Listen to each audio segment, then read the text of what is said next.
Hello, everyone. A very good evening to one and all. And today's session is about uh, the discussion of paper of June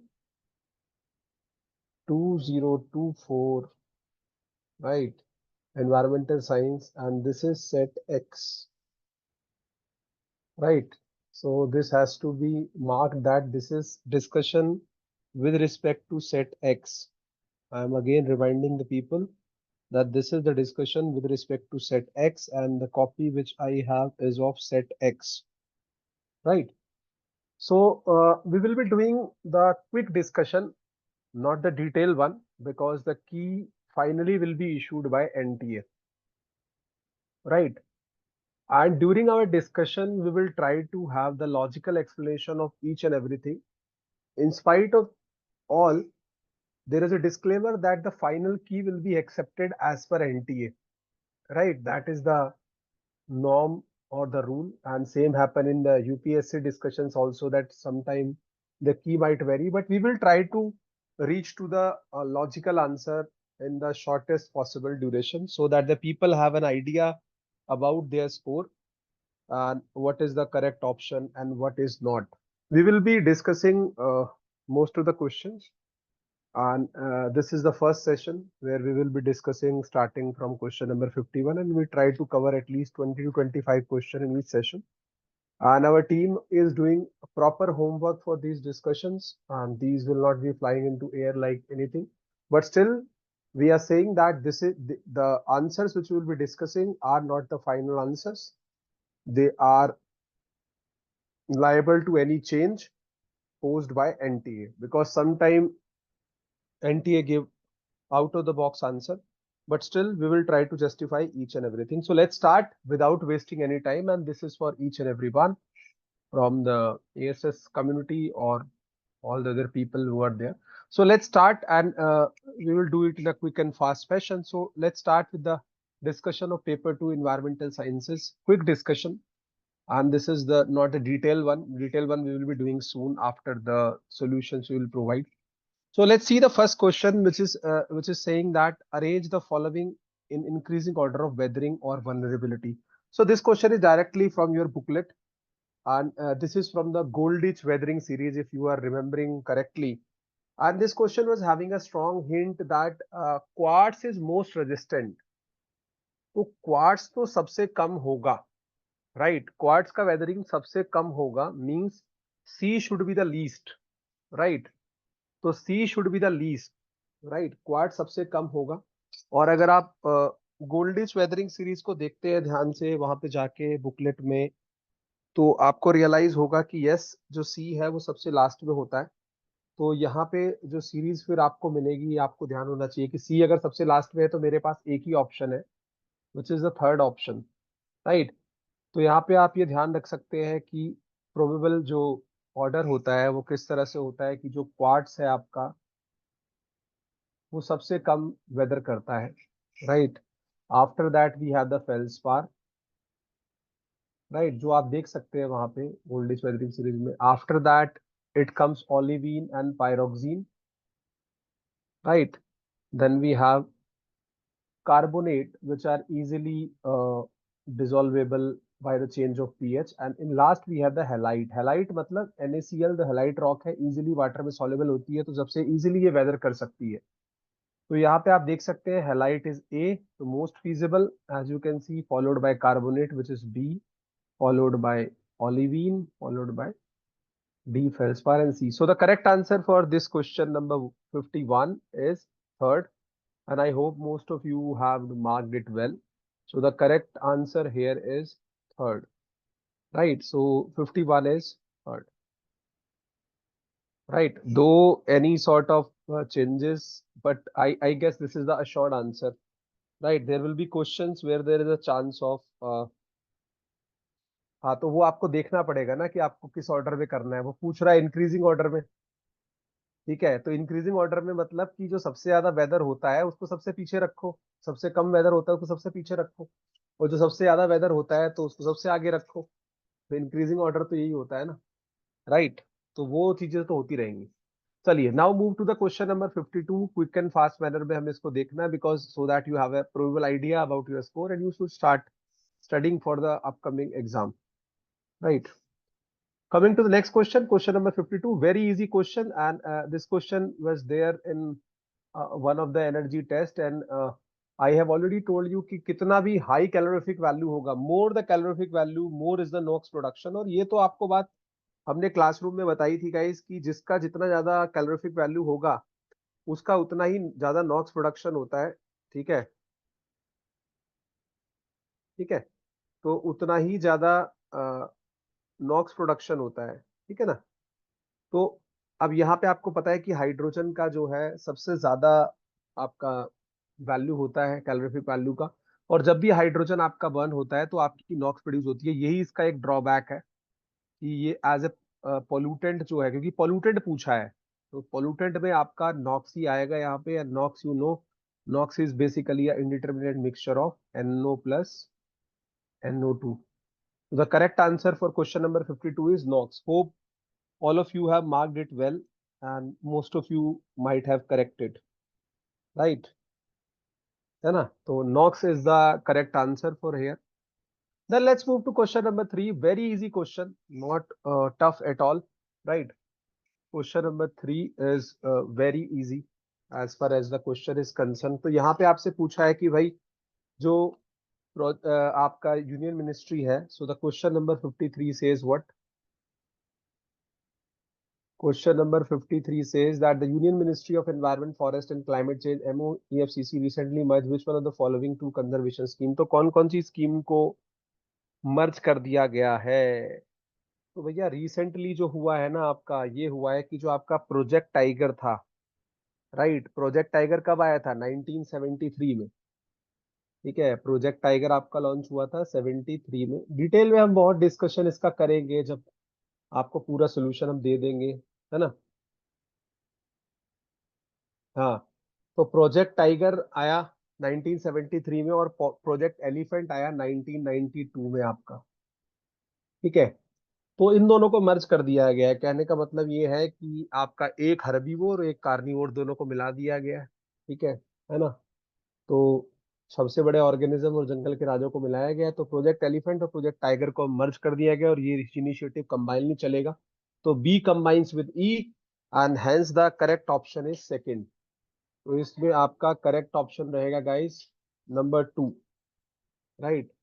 तो here the number 2 is the correct answer as far as the question is concern.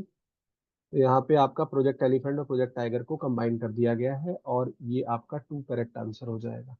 किसी को कोई doubt है इस question में? कोई भी आपको क्वेरी आ रही हो कि मुझे कोई इस पे जस्टिफिकेशन चाहिए, we will try to do our level best, ठीक है। क्योंकि हम लोगों को आपको ये जस्टिफाई करना है लॉजिकली, क्योंकि हमने जो होमवर्क हम कर रहे हैं, टीम कर रही है होमवर्क पूरा, वो होमवर्क हम इसलिए कर रहे हैं सो दैट आपकी ग्रेस्प अच्छी हो, आपको पता चले कि रिलायबल सोर्स थे सारे जहां से आपने पढ़ा, एंड एट लास्ट यू जो है आपने उस चीज को अचीव किया, राइट। ये मैं आपको बोल ही रहा था बार बार कि जियोलॉजिकल टाइम पीरियड का क्वेश्चन आएगा, जियोलॉजिकल टाइम पीरियड का क्वेश्चन आएगा, जियोलॉजिकल टाइम पीरियड का क्वेश्चन आएगा। और वही हुआ कि जियोलॉजिकल टाइम पीरियड का क्वेश्चन आ गया। अगर मैं आपकी जगह होता तो मैं इस क्वेश्चन को कैसे अप्रोच करता? मैंने बार बार आपको पढ़ाया कि जो गैस हाइड्रेट है आपके, या मीथेन हाइड्रेट है, क्लेथरेट है, वो फ्यूचर के एनर्जी रिसोर्स है, मतलब वो रिसेंट टाइम में चल रहे हैं। तो मेरे पास एक बड़ा अच्छा हिंट यहाँ पे ये था गाइस, क्वेश्चन नंबर 54 में, राइट। क्वेश्चन नंबर 54 से match the list A and B. A में एनर्जी रिसोर्स दिए हुए हैं, age of the associated rock formation दी हुई है कि कब के टाइम का है, और बी में आपका दिया हुआ है कि कौन से टाइम पीरियड से बिलोंग करता है।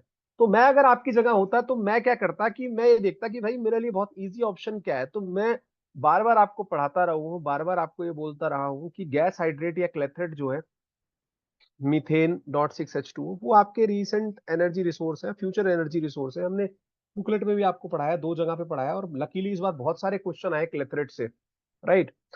तो अब गैस हाइड्रेट मेरे को पता चल गया कि भाई ये तो जाने वाला है नंबर 1 के पास, ये रुकेगा नहीं। तो जैसे ही नंबर 1 के पास गया, मेरे बहुत सारे ऑप्शन कट हो गए, क्योंकि मैं 100% श्योर था कि ये तो नंबर 1 के पास जाएगा ही, तो मेरे एटलीस्ट कम से कम दो ऑप्शन यहाँ शॉर्ट कर गए. This option was gone and this option was gone. अब मुझे फिगर आउट करना है कि बाकी का क्या माजरा है. पर बाकी के माजरे की बात यह है कि आपको इसमें आकलन होना बहुत जरूरी है. ठीक है, कि कौन सी एज किससे बिलोंग करती है. तो अगर आपको ये याद आ रहा हो कि जहां पे भी हमने बात की है, जो न्यूक्लियर मटेरियल है या न्यूक्लियर मिनरल है जिसमें जिरकॉन का नाम आता है, तो जिरकॉन जो है वो प्री कैम्ब्रियन एज से बिलोंग करता है गाइस. ठीक है, जिरकॉन अगर जो आप ट्रेस करोगे, जिरकॉन का नाम निकल के आएगा और ये प्री कैम्ब्रियन एज से बिलोंग करता है. तो प्री कैम्ब्रियन एज से अगर जिरकॉन बिलोंग करता है तो ये फोर्थ के पास चला जाएगा अपने आप से. ठीक है, सब कुछ छोड़ छाड़ के. और जब जहां तक बात आती है प्री कैम्ब्रियन एज की, तो आप ये ध्यान रखिएगा, प्री कैम्ब्रियन जो एज है वो आपकी लास्ट करती है 4.6 billion years ago. B by A, zircon की जहां पे चर्चा होती है, तो A4 एंड D1. तो फिर मेरे पास इसमें कुछ रह नहीं गया, ये भी कट हो गया. ठीक है, अब हम आसानी से इसको मिला सकते हैं. ठीक है, तो यहाँ पे ऑप्शन नंबर 2 आपका करेक्ट आंसर मोस्ट प्रोबेबली होगा. 110% होगा ही मोस्ट प्रोबेबली. क्या, क्योंकि हमने सारा होमवर्क किया है, तभी हम इतना कॉन्फिडेंटली आप लोगों को बोल रहे हैं. जहां भी कहीं थोड़ी गुंजाइश लगी, हमने we have done the proper homework, right. और एनालिसिस भी हमने आपका यूट्यूब पे लाइव कर दिया है, तो you should see that analysis की कितना सेक्शन और जो प्रिडिक्टेबिलिटी थी वो हमारी एकदम एक्यूरेट थी. ऐसा नहीं है कि हम अगेंस्ट चले. देन अब जब कोल की बात करते हैं यहाँ पे, तो कोल आपका पर्मियन पीरियड से बिलोंग करता है, ये भी आप ध्यान रखिए. डिटेल सोल्यूशन में सारी चीजें इसमें आएंगी. कोल आपका पर्मियन पे जाएगा और पेट्रोलियम आपका जाएगा पैलियोजीन पे. ठीक है, ये मैंने बोला भी था, जियोलॉजिकल टाइम पीरियड का बहुत इंपॉर्टेंस रहने वाला है. तो यहाँ पे आप इनको देख सकते हैं कि न्यूक्लियर मिनरल जो है प्री कैम्ब्रियन पीरियड के हैं, कोल आपका पर्मियन का है, राइट. कोल पर्मियन का है, पेट्रोलियम आपका पैलियोजीन का है और गैस हाइड्रेट जो है रीसेंट है. तो करेक्ट आंसर यहाँ पे आपका होने वाला है गाइस 2. और अच्छा क्वेश्चन था ये, ऐसा नहीं है कि मतलब इसको आप साइड ऑन कर सकते हैं. तो करेक्ट आंसर आपका यहाँ पे हो जाएगा, right. Correct answer will be, correct answer will be 2 here. 54 का 2 हो गया करेक्ट आंसर आपका यहाँ पे. और थोड़ी सी एक जो डिटेल अगर आपको ना याद आ रही हो, तो जो आपका रीसेंट टाइम पीरियड है वो ऑलमोस्ट ऑलमोस्ट होलोसीन है हमारा. 11,700 ईयर अगो का है. होलोसीन पीरियड लेते हैं आप, जो हमने बहुत बार आपको बताया होलोसीन है. पैलियोजीन की अगर मैं बात करूं, तो पैलियोजीन की जो गाइस एज है वो 66 to 23 मिलियन ईयर से वो है, राइट. फिर आप परमियन की अगर एज की बात करते हैं, तो Permian around 298 to 251 million years ago. ये सब डिटेलिंग आपको मिलेगी सोल्यूशन के साथ. और प्री कैम्ब्रियन मैंने आपको बताया ही 4.6 बिलियन ईयर्स अगो. बिलियन माने 10 to the power 9, मिलियन माने 10 to the power 6. तो ये करेक्ट आंसर आपका 2 हो गया. किसी को इसमें कोई डाउट है? Anyone having any doubt in question number 54 set X we are going through? तो आगे चलते हैं हम लोग. आई होप काफी लोगों ने इसको मेकअप किया होगा, but it was not easy question. It was somewhat tough, क्योंकि थोड़ा सा ये आपको जियोलॉजिकल टाइम स्केल याद होने थे इसके अंदर, अदरवाइज थोड़ा सा अटेम्प्ट करने में इशू. नेक्स्ट क्वेश्चन पे चलते हैं, डायरेक्ट आपकी बुकलेट से आया है एकदम. इकोलॉजी में जहां पे इको टाइप मेंशन है, ट्वाइस या थ्राइस ये क्वेश्चन रिपीट हो चुका है एनटीए में, राइट. और क्वेश्चन नंबर 54 जो है बहुत स्ट्रेट फॉरवर्ड क्वेश्चन है. Some of the important attribute of eco type are given below. तो इको टाइप में आपको पढ़ाया गया है, हमने खूब पढ़ाया, आपको स्टेटमेंट्स दी हुई है और लास्ट में आपको करेक्ट स्टेटमेंट पूछ रहा है.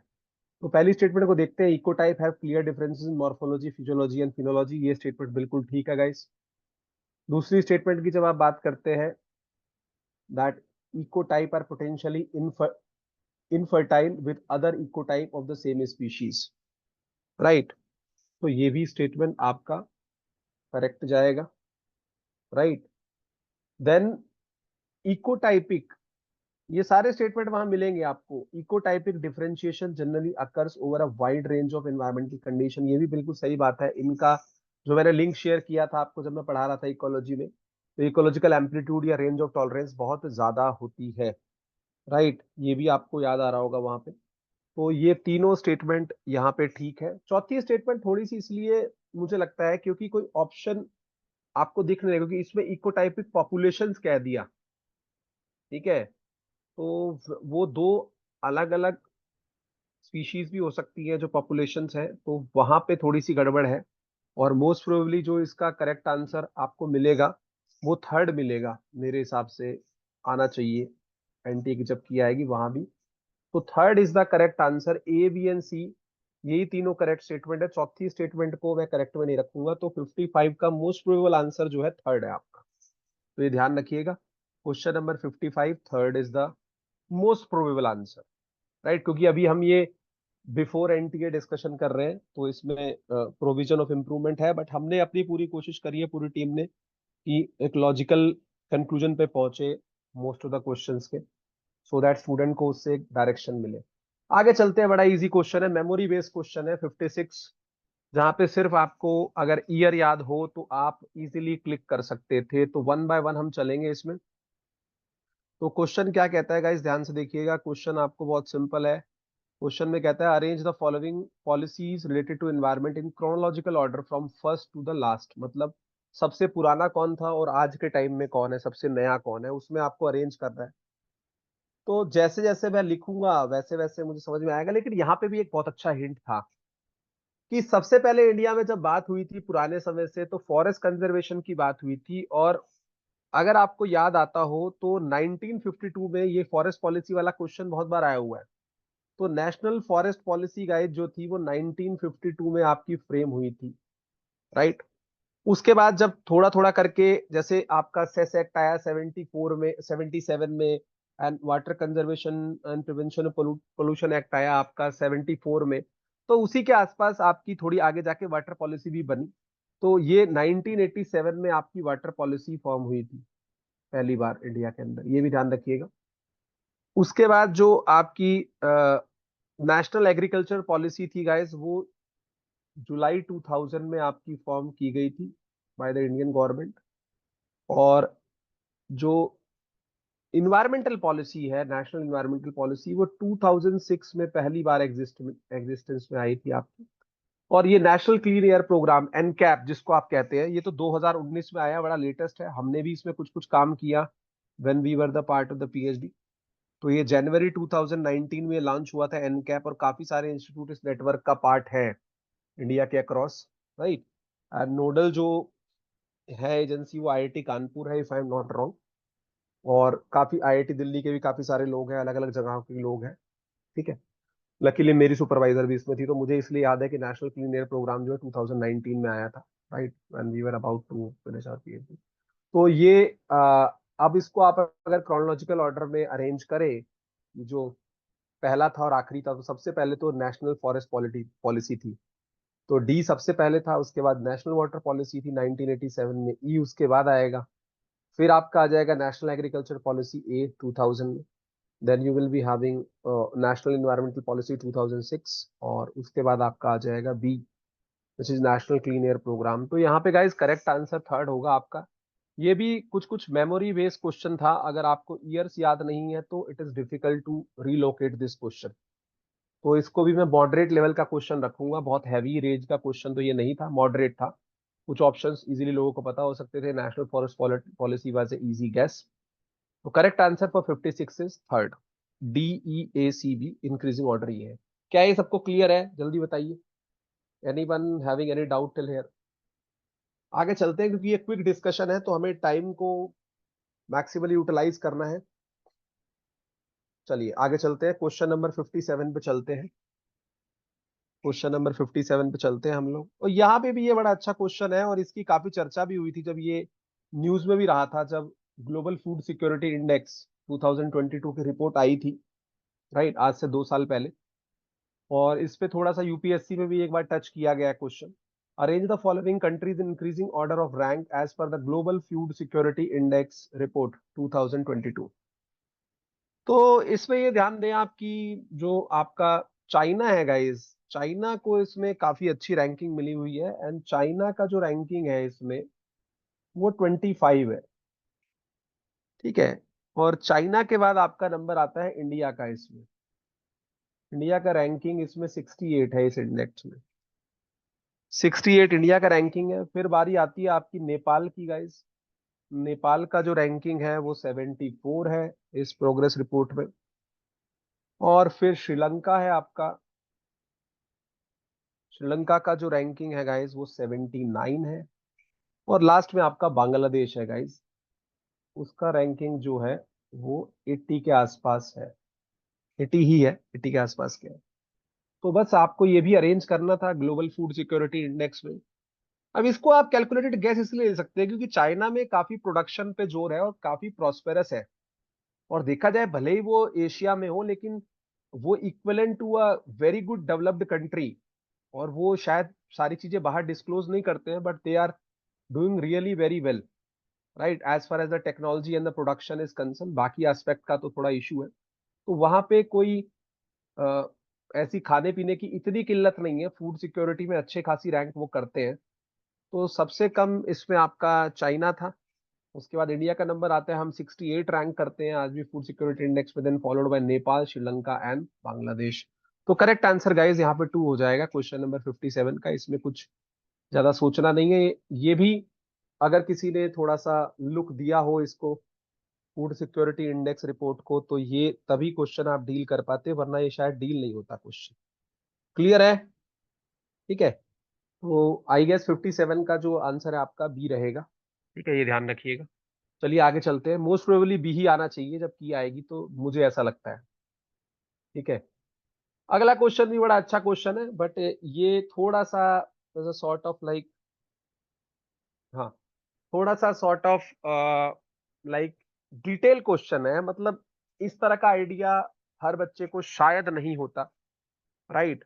बट स्टिल अगर आपको आइडिया है मेजर ऑफ द इकोसिस्टम का और measure of the mountain ranges का, राइट, तो ये एक गैस किया जा सकता था यहाँ से। जैसे मैं आपको डिटेलिंग दे देता हूँ धीरे धीरे थोड़ी थोड़ी इसकी कि क्या क्या चीजें हैं। जैसे आप एल्प्स की बात करते हैं तो एल्प्स में गाइस जो यहाँ पे क्वेश्चन देखिए क्या कहता है। क्वेश्चन आपको टेम्परेचर के बारे में, arrange the following mountain ranges in increasing lowest to higher order of mean annual temperature. तो मीन एनुअल टेम्परेचर के ऑर्डर में आपको इसको अरेंज करना है, राइट।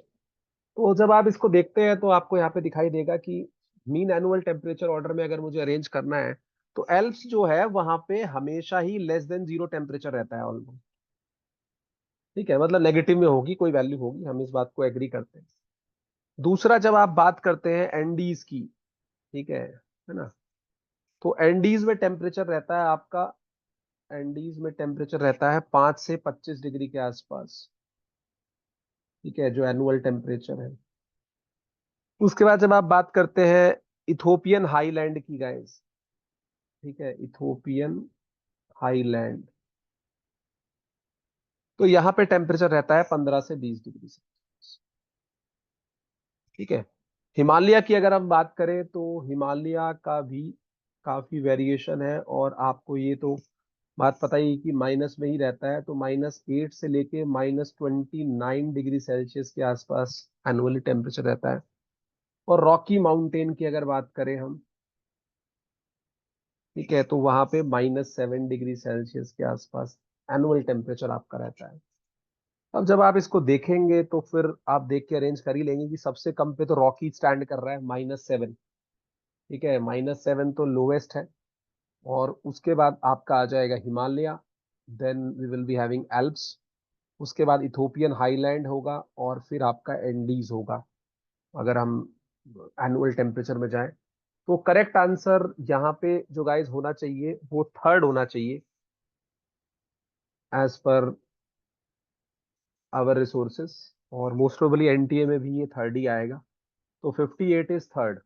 क्योंकि सबसे कम देखा जाए तो रॉकी माउंटेन ही खड़े हैं -7 डिग्री सेल्सियस पे, फॉलोड बाय हिमालय -8 to 29 के आसपास, followed by Alps and then Ethiopian highland and followed by Andes, right. तो ये आपको ध्यान रखना पड़ेगा और थोड़ा सा ये मॉडरेट टू टफ लेवल का क्वेश्चन था, इसको आप इजी में मत डालिएगा, ये मॉडरेट टू टफ लेवल में आएगा ये क्वेश्चन। तो correct answer for 58 is third. ठीक है, चलिए हम आगे चलते हैं, क्वेश्चन नंबर 59 पे चलते हैं, क्योंकि ये रैपिड एंड क्विक डिस्कशन का पार्ट है, तो हमें most of the question as early as possible before the he come, so that आप चैलेंज भी कर सके। ठीक है, आगे चलते हैं हम लोग 59 पे। बहुत सिंपल क्वेश्चन है, डायरेक्ट बुकलेट से आया है। पेस्टिसाइड में ये सारी इंफॉर्मेशन आपके अवेलेबल है, if I am not wrong. कहता है which of the following are not chlorine pesticide. तो ऑर्गेनो क्लोरीन के बारे में बात हो रही है कि इनमें से कौन सा ऑर्गेनो क्लोरीन नहीं है। खूब अच्छे से आपको पढ़ाया है हमने, दो क्वेश्चन इस बार पेस्टिसाइड से आए हैं। ठीक है, ऑर्गेनो क्लोरीन जिसको आप कहते हैं ओसीपीज, ठीक है ना, या क्लोरीनेटेड हाइड्रोकार्बन्स भी कहते हैं, सीएचसी भी कहते हैं, या ऑर्गेनो क्लोरीन पेस्टिसाइड भी कहते हैं। इसमें हमने खूब आपको एग्जांपल बताए, एल्ड्रिन, डाइएल्ड्रिन, हेप्टाक्लोर, राइट, है ना, डीडीटी भी इसी का पार्ट है, ये आपको पता है। तो ये तो बात ध्यान देने वाली है कि जो लिंडेन है, लिंडेन भी हमने बताया था, जिसको आप गेमेक्सिन भी बोलते हैं लिंडेन को, राइट। तो लिंडेन तो आपका ऑर्गेनो क्लोरीन पेस्टिसाइड में आता है, ऐसा ये एग्जांपल भी लिखा हुआ है। एल्ड्रिन डाइएल्ड्रिन भी आते हैं, ये रिपीटेड क्वेश्चन है एल्ड्रिन डाइएल्ड्रिन का। अब ये जो अगला कंपाउंड दिया है आइसोप्रोपाइल एन फिनाइल कार्बोनेट, ये कंपाउंड कोई पेस्टिसाइड कैटेगरी में नहीं आता है, ये सिंपली जो आपका बिसफिनाइल है उसको सिंथेसाइज करने के लिए एक प्रिकर्सर होता है, तो इसको तो आप हटा दे, ये नहीं है क्लोरीनेटेड हाइड्रोकार्बन की कैटेगरी में। पैराथियोन भी आपको पता है, पैराथियोन जो है ऑर्गेनोफॉस्फेट कैटेगरी में आता है, पैराथियोन एंड मैनाथियोन ऑर्गेनोफॉस्फेट। ठीक है, ऑर्गेनोफॉस्फेट है, तो ये भी हट गया, पैराथियोन भी अपने आप ऑटोमेटिकली हट गया क्योंकि वो ऑर्गेनोफॉस्फेट है। 2,4,5-T, अगर आपको याद आ रहा हो, जब हमने एजेंट ऑरेंज आपको पढ़ाया था लास्ट में, जहाँ पे हम पीओपी पढ़ाते थे, और वियतनाम वार में एज ए डिफोलिएंट इसका यूज हुआ था, 2,4-D और 2,4,5-T, जिसको आप एजेंट ऑरेंज बोलते थे। 2,4,5-T क्या है, 2,4,5 ट्राइक्लोरोफिनॉक्सी एसिटिक एसिड। ये आपको अगर याद आ रहा हो कि इसका फुल फॉर्म होता है 2,4,5 ट्राइक्लोरो फिनॉक्सी एसिटिक एसिड। तो ये तो भैया क्लोरीनेटेड है, ये तो क्लोरीनेटेड है, हर्बिसाइड है क्लोरीनेटेड, तो ये भी क्लोरीनेटेड हर्बिसाइड है। तो ये तीनों तो क्लोरीनेटेड है, लेकिन कौन कौन से नहीं है, सी और डी नहीं है क्लोरीनेटेड। तो C and D is the correct answer, क्योंकि क्वेश्चन में आपसे पूछा है कौन से क्लोरीनेटेड नहीं है। तो C and D is the correct answer for question number 59। ठीक है, किसी को कोई डाउट है यहाँ तक? C and D is the correct answer for question number 59।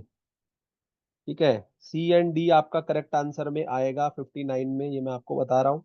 Most probably जब की आएगी आपको सी एंड डी ही इसके आंसर में आपको मिलेगा मोस्ट प्रोबेबली।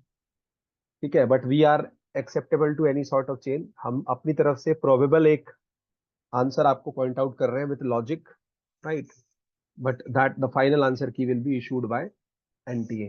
तो 59 में आपका हो जाएगा गाइस सी एंड डी, क्योंकि ये दोनों ही पैराथियोन ऑर्गेनोफॉस्फेट है, और आइसोप्रोपाइल एन फिनाइल कार्बोनेट इस कैटेगरी में बिलोंग नहीं करता है। चलिए अगले क्वेश्चन पे चलते हैं, बड़ा सिंपल क्वेश्चन है, डायरेक्टली क्लास नोट से और आपकी बुकलेट से आया है, प्रीवियस ईयर में भी इंक्लूडेड था।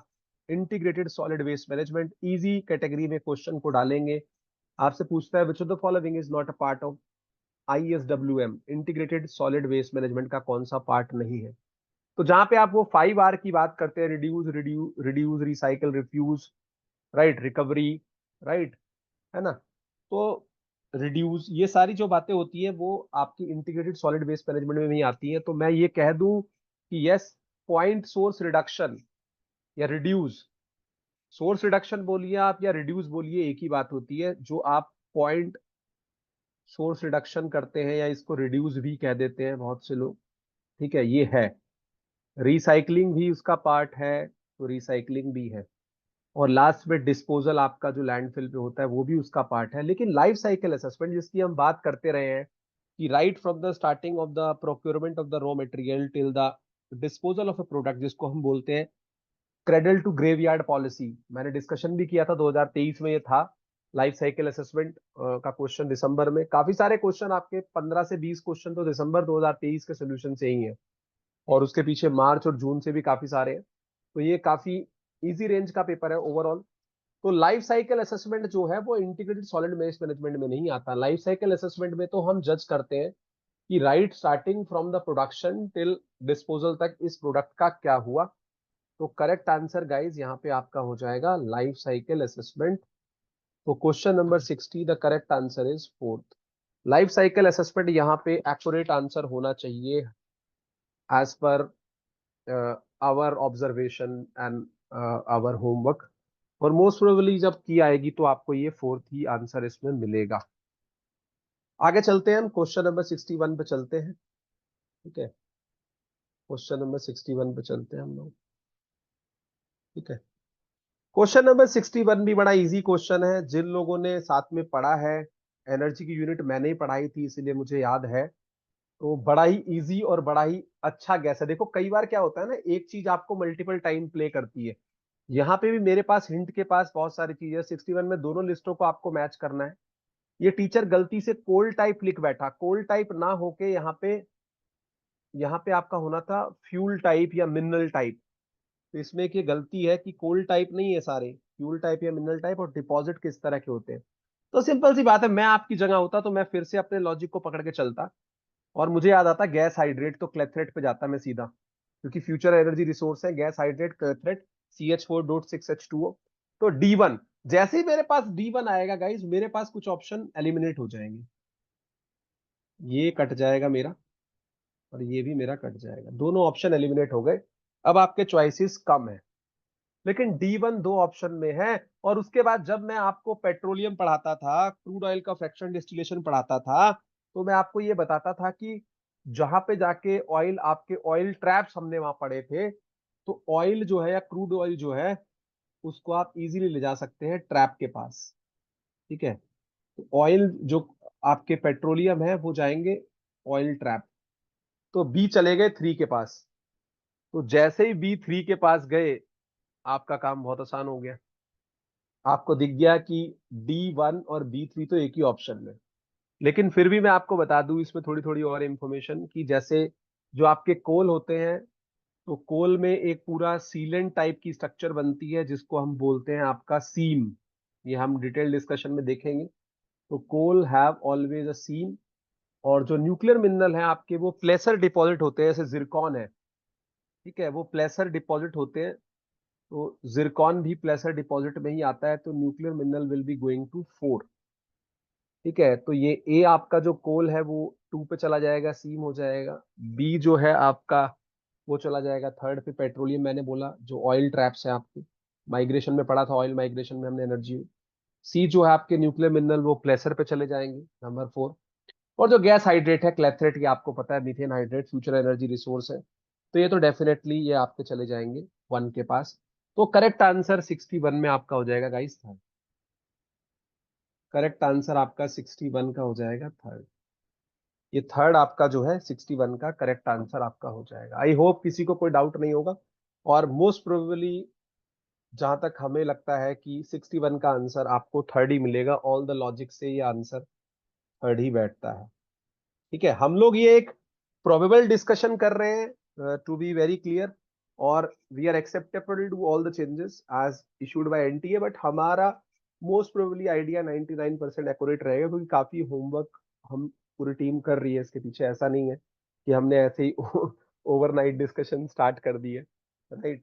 तो ये स्टूडेंट्स को थोड़ा अवेयर करने के लिए, और जब हमारी की आए तो हम उसको चैलेंज कर पाए, उसके लिए थोड़ा सा होमवर्क जरूरी है, which was requested by many students from the institute as well as outside, कि सर इस तरह का थोड़ा होना चाहिए। आप लोग लीडिंग और क्वालिटी काम कर रहे हैं कई सालों से, तो देन वी सेड कि ये कर सकते हैं हम लोग, क्योंकि इस बार पेपर आपका दिया गया है। पेपर वरना लेट आता है तो फिर टाइम चला जाता है तब तक।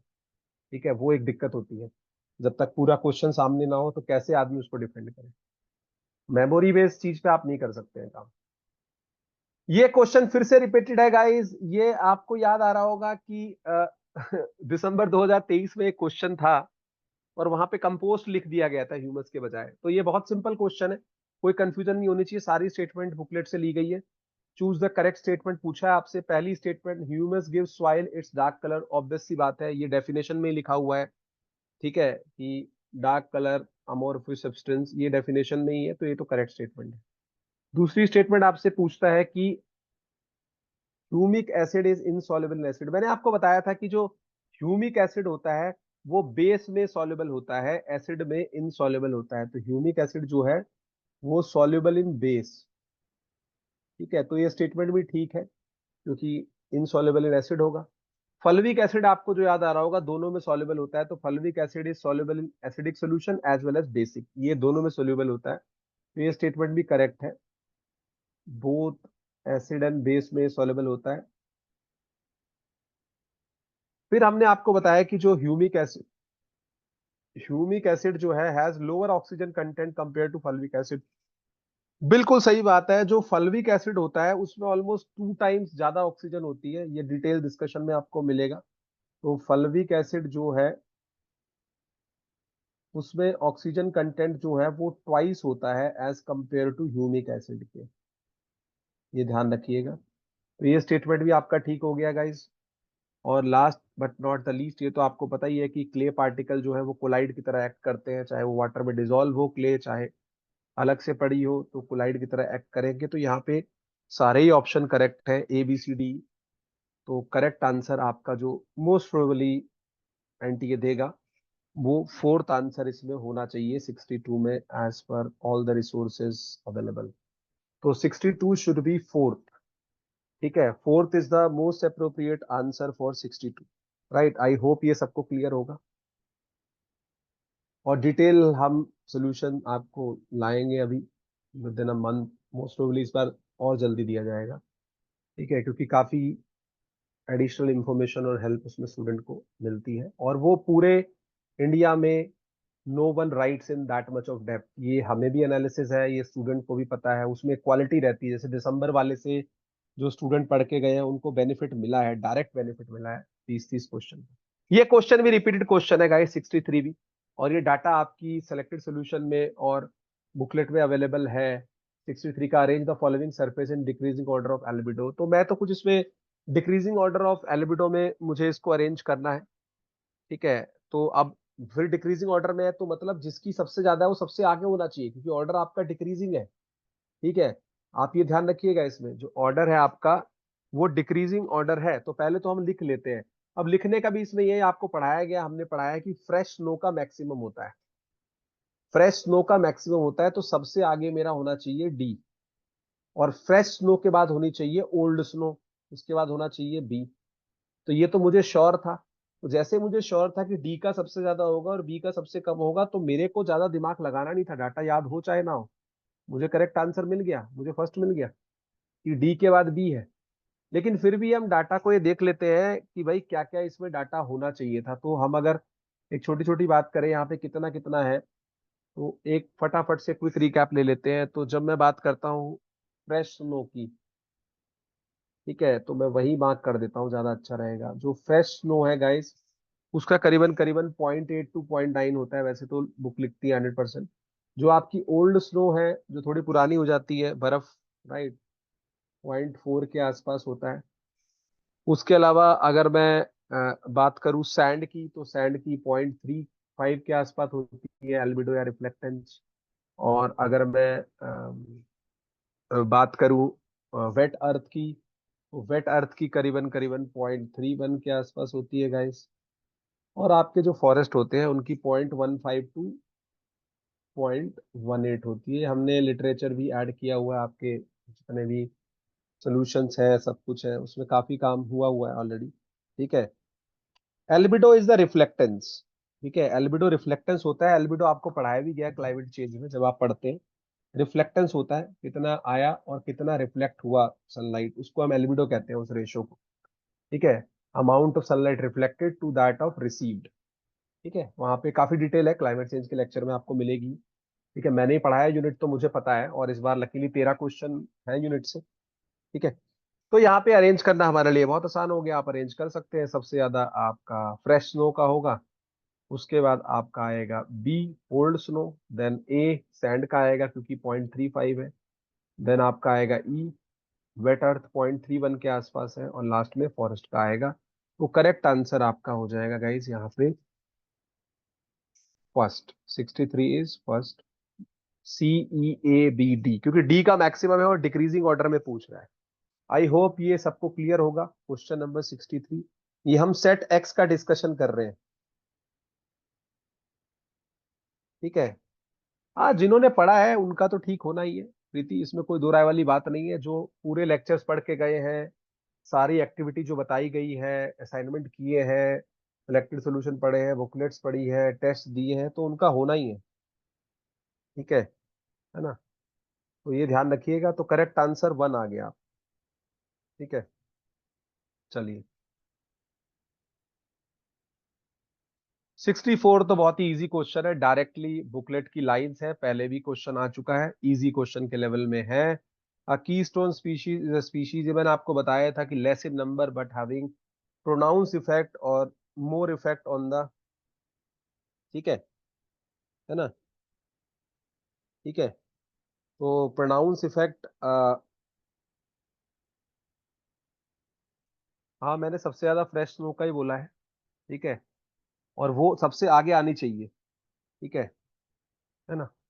तो बाकी तो जब आएगा तो आपको कीवे मिल जाएगा मेरे हिसाब से, पर ऑर्डर ये होना चाहिए था। तो कीस्टोन स्पीशीज आपका जिनका लार्जेस्ट इफेक्ट होता है कम्युनिटी के ऊपर, और अगर कीस्टोन स्पीशीज हमने पढ़ा भी था आपका रेवन पॉपर हाइपोथेसिस, तो large effect on the community. तो करेक्ट आंसर 64 का आपका गाइज हो जाएगा 1, ठीक है। They are sort of the stabilising species for a ecosystem, ठीक है ना। तो ये करेक्ट आंसर होगा। प्रिया पाठक जी, वो पहला ही होगा क्योंकि उसमें डिक्रीजिंग ऑर्डर में पूछ रहा है, तो जो सबसे ज्यादा है वो सबसे आगे आना चाहिए, ठीक है ना। हमने तो ये ट्रेंड देखा है, बाकी जब आपको मिलेगा तो आप देखिएगा, ठीक है। मोस्ट प्रोबेबली फर्स्ट ही होना चाहिए उसको, ठीक है ना, जो स्टार्टिंग होती है। चलिए आगे चलते हैं हम लोग। तो 64 आपका गाइज ए हो गया। Then let's move to question number 65, ठीक है। 65 पे हम लोग मूव कर जाते हैं।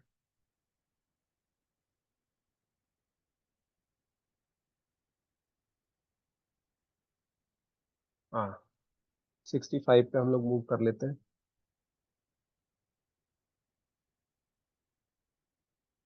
ठीक है। 65 पे हम लोग मूव करते हैं क्वेश्चन पे फटाफट।